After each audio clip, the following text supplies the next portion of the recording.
Meus amados irmãos, graça e paz, mais uma vez reunidos, agora para o nosso pequeno grupo. Louvamos ao Senhor pela tecnologia, mas também rogamos ao nosso Deus que Ele abrevie esses dias e que nós possamos estar mais uma vez em comunhão juntamente com os irmãos. Meus amados irmãos, como os irmãos bem sabem, esse estudo está sendo gravado, mas os irmãos podem estar compartilhando perguntas, ponderações aqui no chat do YouTube, bem como também no nosso grupo do WhatsApp. É importante também os irmãos estarem compartilhando pedidos e agradecimentos de oração. É fundamental que nesses momentos tão difíceis estejamos orando uns pelos outros, na certeza de que o nosso Deus ouve nossas orações. Meus amados irmãos, como nós bem falamos no estudo anterior, nós vamos trabalhar para este semestre estudos intercalados. E nós vamos fazer uso não só do saltério, dos salmos, mas como também das cartas paulinas e dos profetas menores. E para hoje nós vamos ver uma das cartas, iniciar uma das cartas escritas pelo apóstolo Paulo na sua primeira prisão em Roma, onde ele escreveu Efésios, Filipenses, Colossenses e Filemon. E para hoje nós vamos ver a carta aos Filipenses.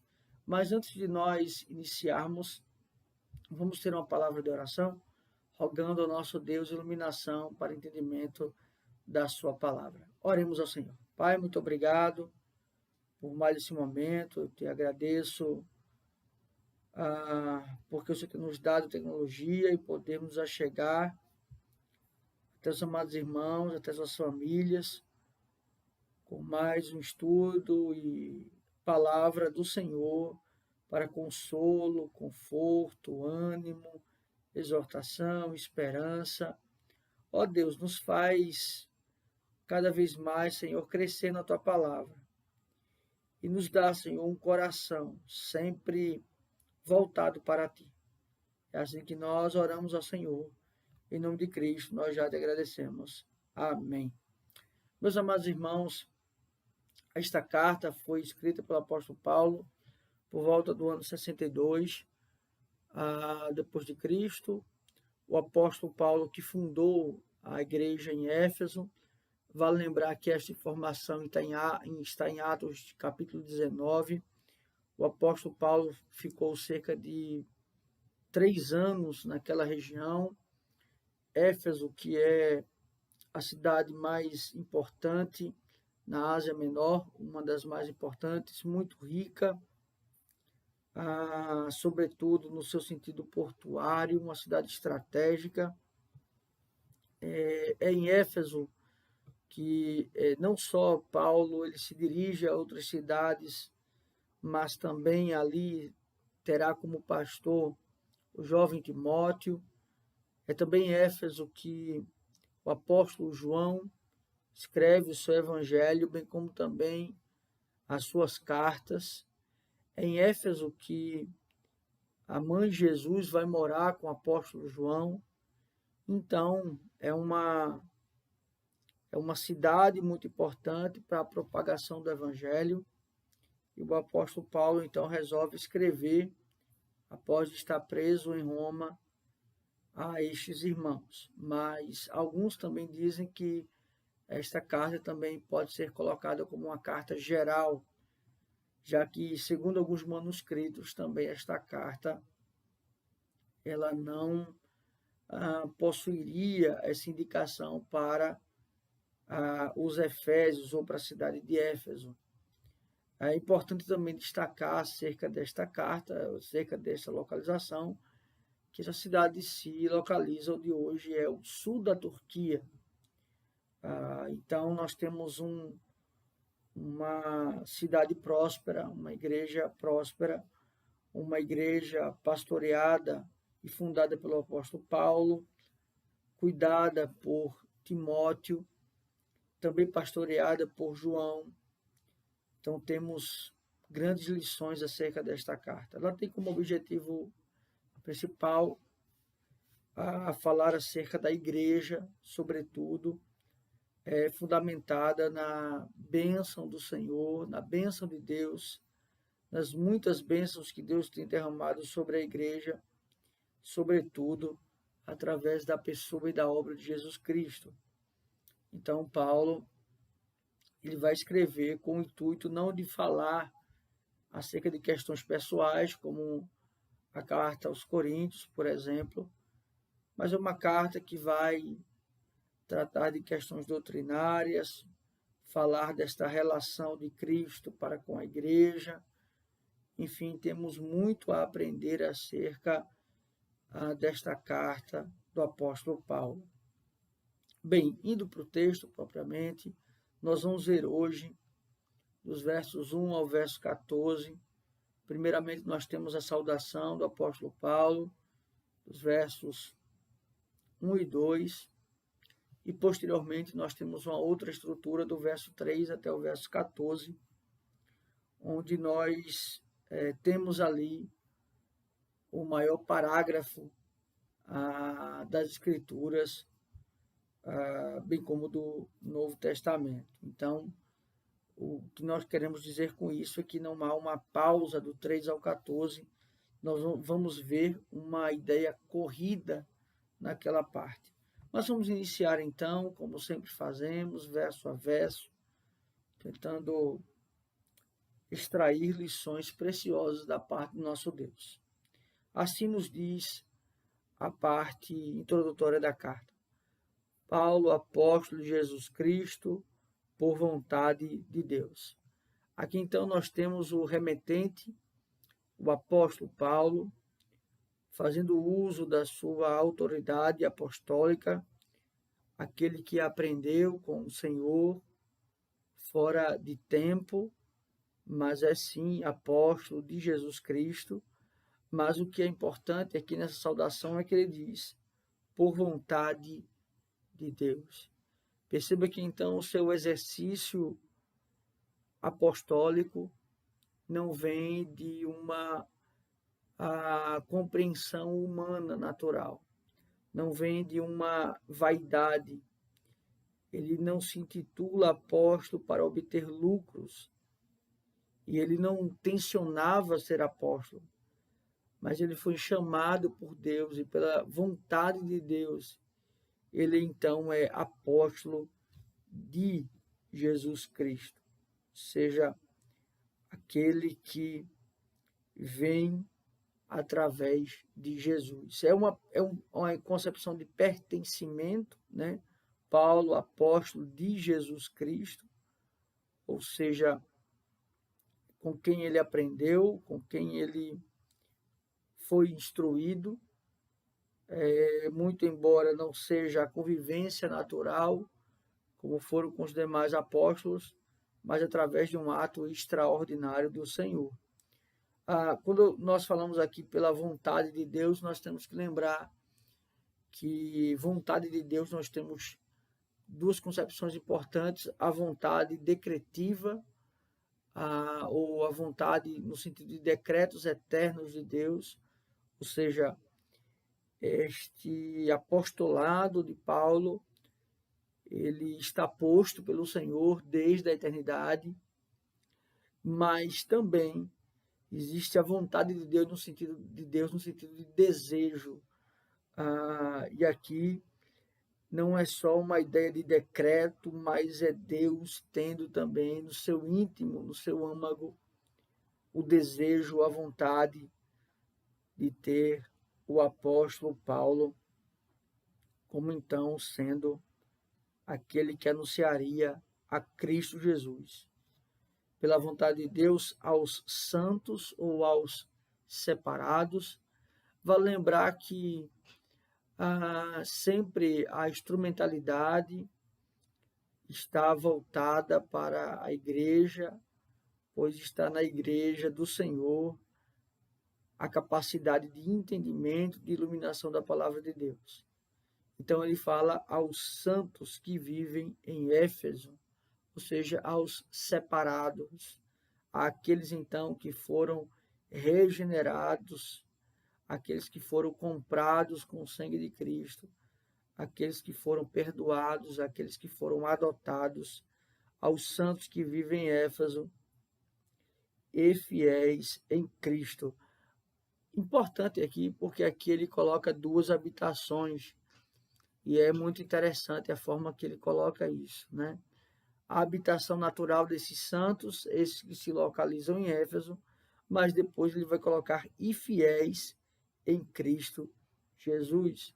Então ele fala desta habitação em Cristo, ou seja, uma concepção de uma nacionalidade terrena, ou de um local terreno, que eles seriam de Éfeso, mas também eles têm uma identidade também, uma nacionalidade celestial.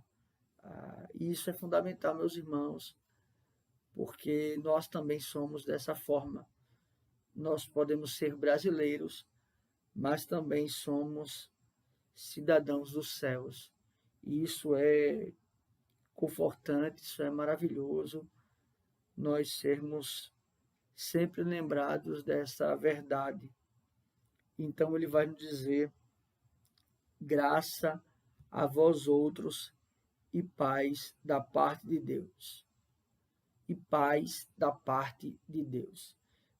A saudação que nós já conhecemos, graça e paz.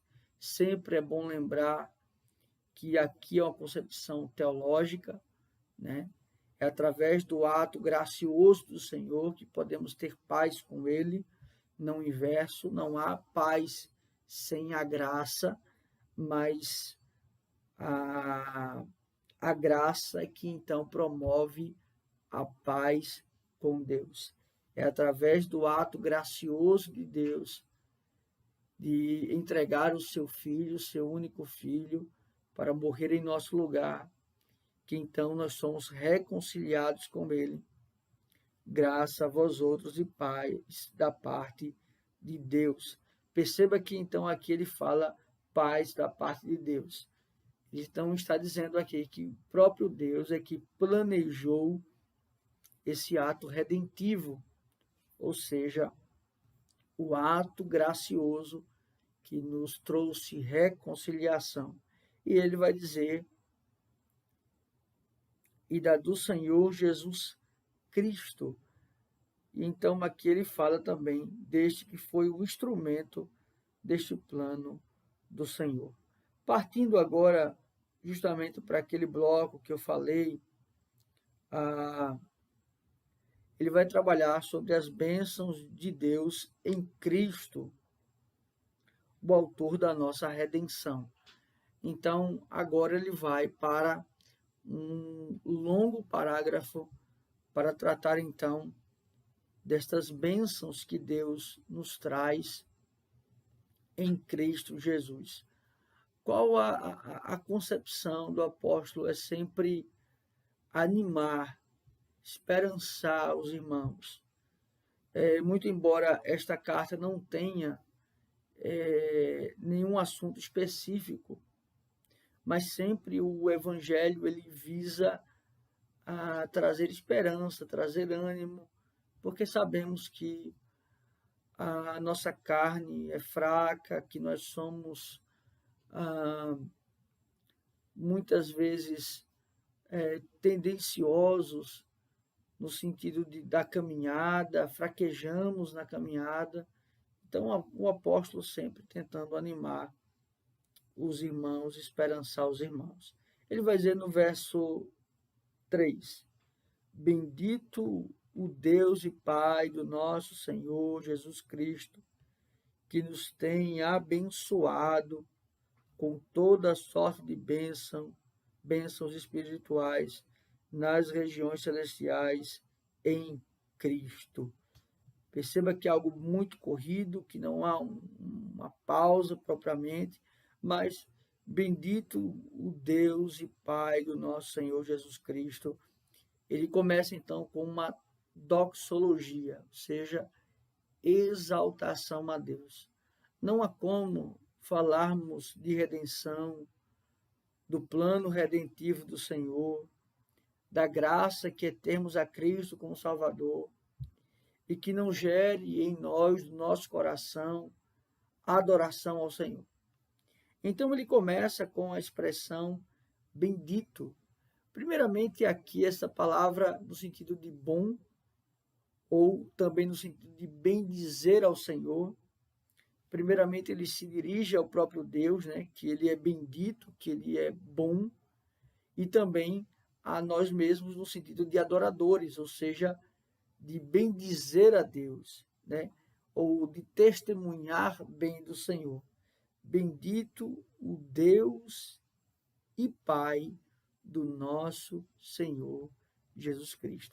Então, aqui ele já apresenta o Deus e Pai, não é um Deus, mas é o Deus e Pai do nosso Senhor Jesus Cristo. Aqui ele já estabelece uma concepção de que Deus e Cristo, eles são coigual, coeterno e consubstanciais. Ele vai dizer que nos tem abençoado com toda sorte de bênção espiritual nas regiões celestiais em Cristo. Ou seja, a bênção, a felicidade. Temos de Deus muito mais do que merecemos. Mas tem uma expressão aqui que ele utiliza, que tem nos abençoado. A concepção aqui é uma ideia de gerúndio, ou seja, uma concepção de abençoando, ou seja, não é que ele nos abençoou, não é que ele nos abençoa, não é que ele nos abençoará, mas que constantemente, de forma ininterrupta, ele nos abençoa dia a dia. E ele não fala aqui somente na questão da salvação, que já seria algo extraordinário, mas ele fala desse cuidado permanente do Senhor, desse zelo permanente do Senhor. Então ele vai dizer com toda a sorte de bênção espiritual nas regiões celestiais em Cristo. Aqui então ele fala de onde provém essas bênçãos. Provém do alto, da morada do Senhor, nas regiões celestiais em Cristo. Ou seja, é pelos méritos de Cristo que o Senhor nos abençoa, é pelos méritos de Cristo que o Senhor cuida de nós, é pelo mérito de Cristo que ele zela por nós. Então perceba que ele sempre enfatiza esta glória para o Senhor. E aqui também ele fala do sentido de Cristo como sendo aquele que está intercedendo por nós nas regiões celestiais em Cristo. Cristo está à destra de Deus e Cristo sempre, digamos assim, lembra o Pai do seu sacrifício na cruz por nós e intercede por nós. Ele vai dizer no verso 4, assim como nos escolheu nele antes da fundação do mundo, para sermos santos e irrepreensíveis perante ele em amor. Ele adentra agora na eleição. Mas o que é fundamental, e como Calvino muito bem também abordava esse assunto, e aborda nos seus comentários, é que a ênfase não está propriamente na eleição, mas sim na soberania de Deus. Porque essas bênçãos sem medida, assim como nos escolheu nele, ou seja, em Cristo nos elegeu. E a eleição não é um ato da presciência de Deus, ou é um ato propriamente circunstancial do Senhor. Não. Ele é um ato livre do Senhor. Ele é um ato que o Senhor faz porque ele é um ser livre para fazer. Ele é um ser santo, justo, bom, e ele é Deus. E então aqui ele enfatiza isso. Ora, não é pelo mérito humano, não é por Deus ter, porventura, se utilizado da presciência e viu que o homem, então, iria aceitá-lo. Não é essa concepção, mas é justamente que estas bênçãos sem medidas, ela veio através de um ato gracioso de Deus, sem mérito humano, sem ação humana, sem vontade humana, mas um ato livre e gracioso do nosso Deus. Nos escolheu nele antes da fundação do mundo. Ele deixa claro os decretos eternos de Deus. O que é importante de nós falarmos acerca de antes da fundação do mundo, da eleição, é que nós só temos que tomar cuidado em um seguinte aspecto.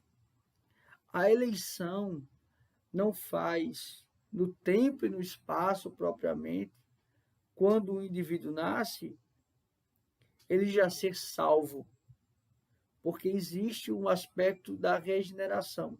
Ele é salvo no aspecto decretivo e é a concepção aqui do já e do ainda não. Então, isso é fundamental. O ser humano ele nasce morto em seus delitos e seus pecados. Ele vai dizer ainda no verso 4, para sermos santos e irrepreensíveis perante ele e em amor. Ou seja, a finalidade deste ato de Deus nos elegendo através dos méritos de Cristo é para que sejamos santos ou perfeitos ou irrepreensíveis perante ele. Aqui é o ato de ser justo, mas como nenhum ser humano é justo, então nós fomos justificados em Cristo Jesus, irrepreensíveis perante ele em amor, ou seja, em um ato, não é só um sentimento.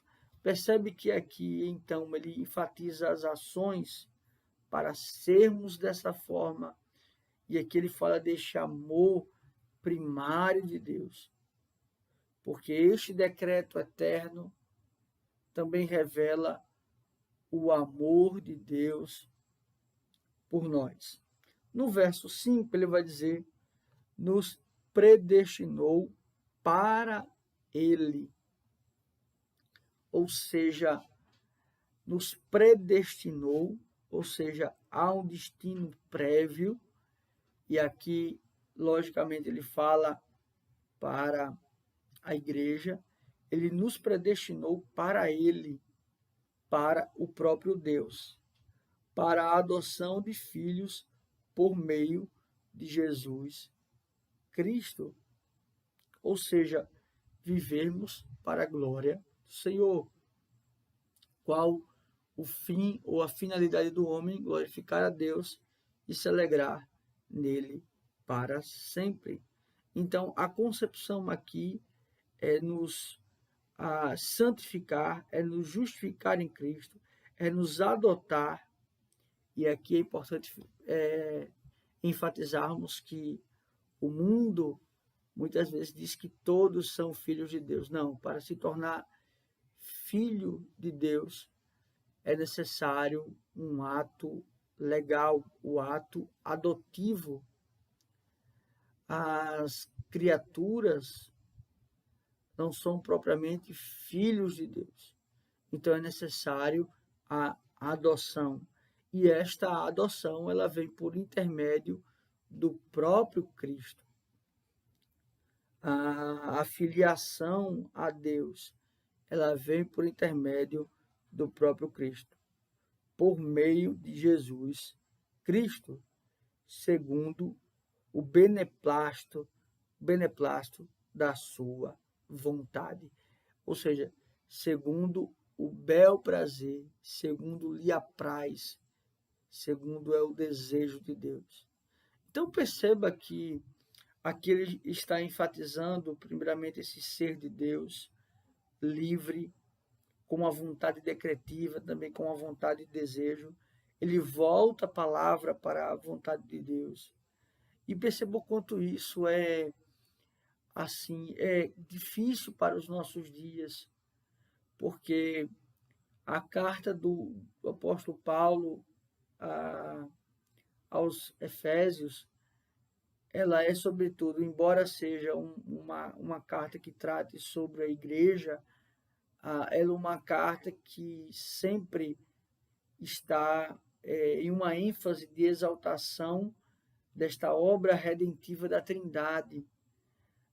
Isso é fundamental. Então, aqui sempre a ênfase é Deus, a sua soberania. Perceba que ele não está tratando de nenhuma circunstância ou nenhum pecado, mas é uma carta que flui para exaltar, para ser de fato uma doxologia a Deus, né? E isso é fundamental, porque conquanto muitas vezes palavras elas podem nos emocionar acerca de nós mesmos, algo que mexa com as nossas emoções, mas quando vemos e ouvimos e refletimos e meditamos acerca de Deus, aí sim podemos descansar, aí sim temos alívio,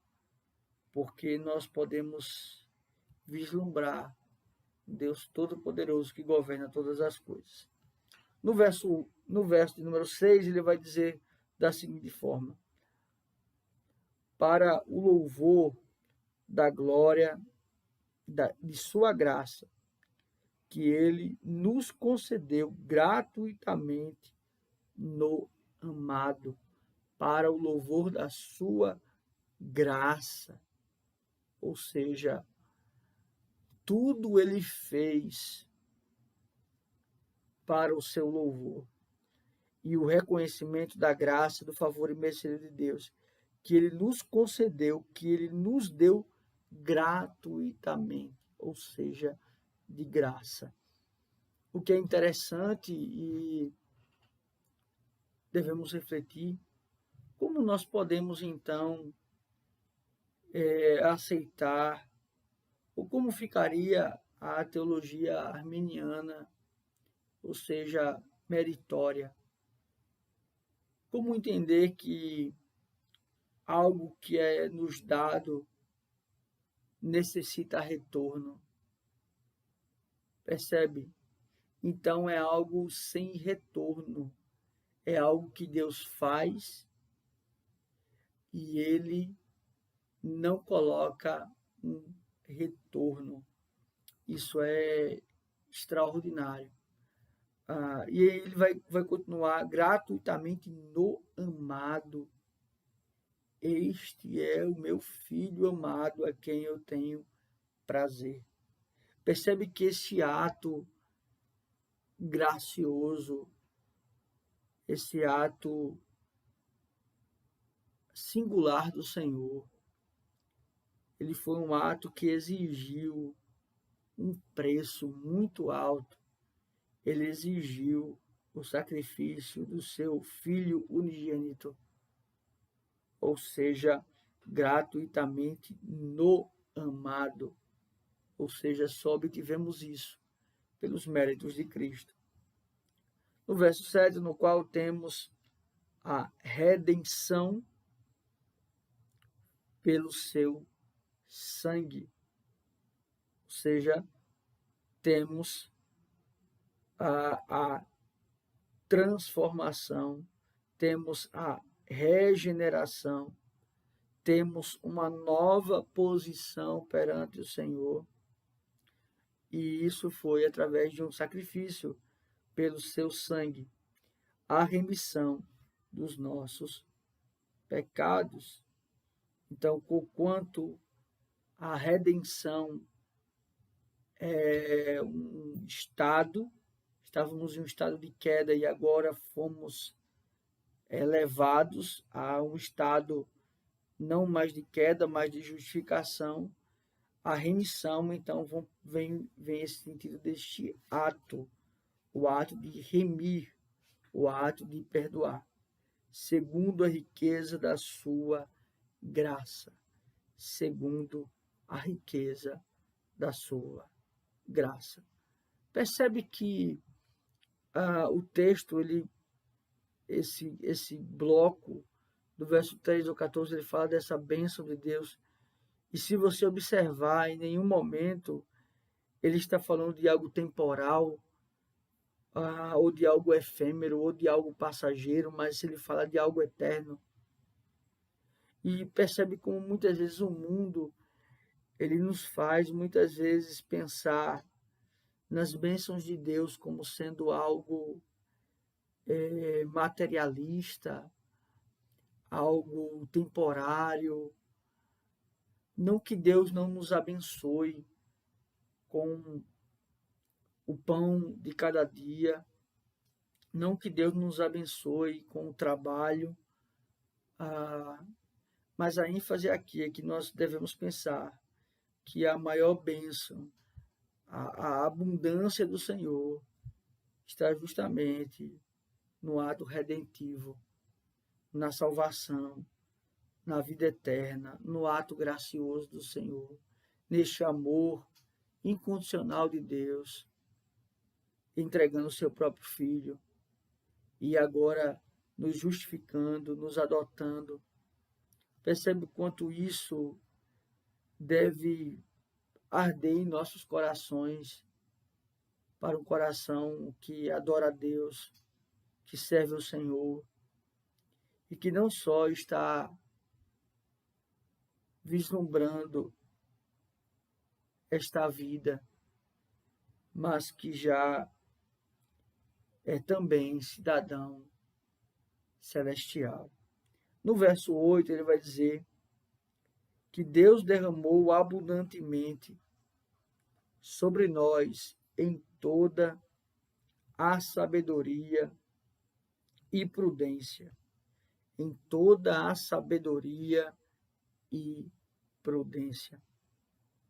Aqui então ele fala também dessas bênçãos, porque perceba que o ato da redenção, da remissão dos pecados, não é só um ato de nos transportar para um lugar, de nos dar uma nova terra ou um novo céu, mas é um ato de transformação, é o conhecer e reconhecer a Deus, são as atitudes, é a mudança, é o coração regenerado, é o coração transformado. Ele vai dizer da seguinte forma, no verso 9, ele vai dizer assim, desvendando-nos o mistério da sua vontade, segundo o seu beneplácito, que prospera em Cristo.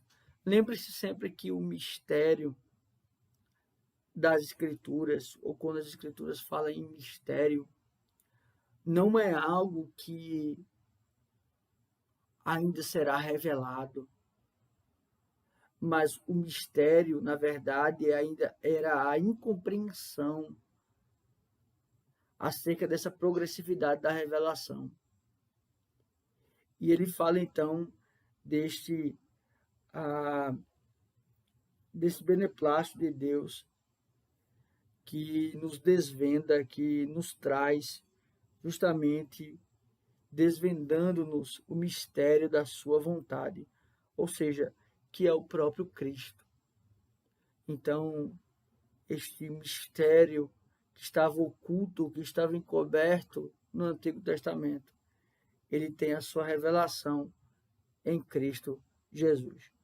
No verso 10 ele vai dizer, de fazer convergir nele, na dispensação da plenitude dos tempos, todas as coisas, tanto as do céu como as da terra. Aqui então ele está falando deste entendimento, desta clareza que o ato de Cristo também nos traz, o entendimento. O que antes era prometido, agora foi cumprido em Cristo.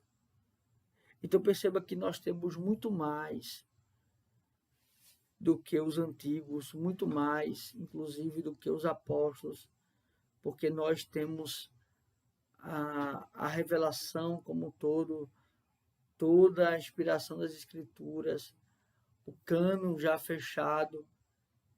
E muitas vezes, meus irmãos, nós não temos agido como alguns desses homens agiram, a fé que um desses homens tiveram, percebe? Claro que isso é um ato de Deus, isso é um ato gracioso de Deus, mas também temos nossa responsabilidade. No verso 11 ele vai dizer, nele digo, no qual fomos também feitos herança, predestinados segundo o propósito daquele que fez todas as coisas conforme o conselho da sua vontade. Conforme o conselho da sua vontade. O que ele quer destacar aqui? O ato trino da redenção. Deus Pai, Filho e Espírito Santo. Deus planejou, Deus Pai, o Filho executou, o Espírito Santo confirmou. No verso número 12, ele vai dizer, a fim de sermos para o louvor da glória, nós, os que de antemão esperamos em Cristo. Aqui ele está falando, então, justamente desta promessa. Ele trabalha nesse sentido de que o aspecto dos judeus esperavam em Cristo, mas agora esta promessa se cumpriu. Ele fala mais uma vez, ali voltando só um pouco, ele fala mais uma vez o conselho da sua vontade, o conselho da Trindade, e mais uma vez a palavra vontade, não só o decreto, mas o desejo de Deus em nos adotar, em nos redimir, em nos regenerar. Verso 13, ele vai dizer, em quem também vós, depois que ouvistes a palavra da verdade, o evangelho da vossa salvação, tendo nele também crido, fostes selados com o Santo Espírito da promessa, ou seja, o Consolador. Ele deu ênfase em Deus, posteriormente ele dá ênfase em Cristo e agora a ênfase no Espírito Santo de Deus. E aqui ele fala do selo, e esse selo aqui é uma marca. E este selo aqui, então, ele visa também, e aí muitas vezes a ideia de nós sermos selados, e nós temos que ter isso em mente. Ou seja, um verdadeiro salvo do Senhor, ele não pode ser possuído, porque ele já foi selado pelo Espírito, porque ele já é de posse do Senhor. Então, por isso que ele não pode ser possuído por forças demoníacas, porque ele já é de posse do Senhor, e o selo foi do próprio Espírito de Deus. E ele fala deste Consolador, deste que dá entendimento da própria obra do Senhor. E por fim, no verso 14, ele encerra esse bloco nos dizendo o qual é o penhor da nossa herança, até o resgate da sua propriedade, em louvor da sua glória. Ele é o penhor, ele é a garantia da nossa herança. Nós fomos selados pelo Espírito Santo, e é este selo, esse Espírito, que nos garante, então, toda sorte de bênçãos sem medida do Senhor. É claro que toda sorte de bênçãos sem medida do Senhor, vivida na plenitude, está falando do estado de glória, do estado de glorificação. Claro que isto nos visa pensar no porvir, mas isso também nos faz descansar em Deus nesta vida, pois os cuidados de Deus não só estão prometidos para a Nova Jerusalém, mas Ele já cuida de nós, Ele já nos ampara, Ele já nos sustenta, Ele já nos traz esperança, consolo, ânimo. E o próprio Evangelho é isso, é o entendimento, é Cristo Jesus sendo manifesto em nós para o louvor da glória de Deus. Que palavras preciosas, meus irmãos, nós podemos ter da parte do Senhor. Que maravilha é sempre meditar no seu Evangelho, porque a grande lição para nós, finalizando, é que muitas vezes nós pensamos que a real felicidade está em coisas desta vida, está em um trabalho, está em riquezas, está em um relacionamento. E quando nos enganamos, porque a real felicidade está naquele que nos garantiu a vida eterna. Deus assim nos abençoe, que Deus cada vez mais esteja alimentando o coração dos amados irmãos, na certeza de que Deus tem nos abençoado com muitas sortes de bênçãos todos os dias. Vamos orar ao Senhor encerrando esse momento. Pai, muito obrigado, porque nós podemos ouvir a Tua voz, sermos instruídos pela Tua palavra, sermos esperançados por ela. Obrigado, Senhor, pela Tua obra redentora. Tu nos elegeu em Cristo Jesus. Nós não merecíamos, mas pela Tua livre vontade, Tu assim o quiseste. E nós te agradecemos, Senhor, porque nós não merecíamos, nós não merecemos tamanha dádiva, tamanha graça. Obrigado, Pai. É assim que nós oramos. Em nome de Cristo, nós já te agradecemos. Amém. Que Deus assim os abençoe, meus amados irmãos.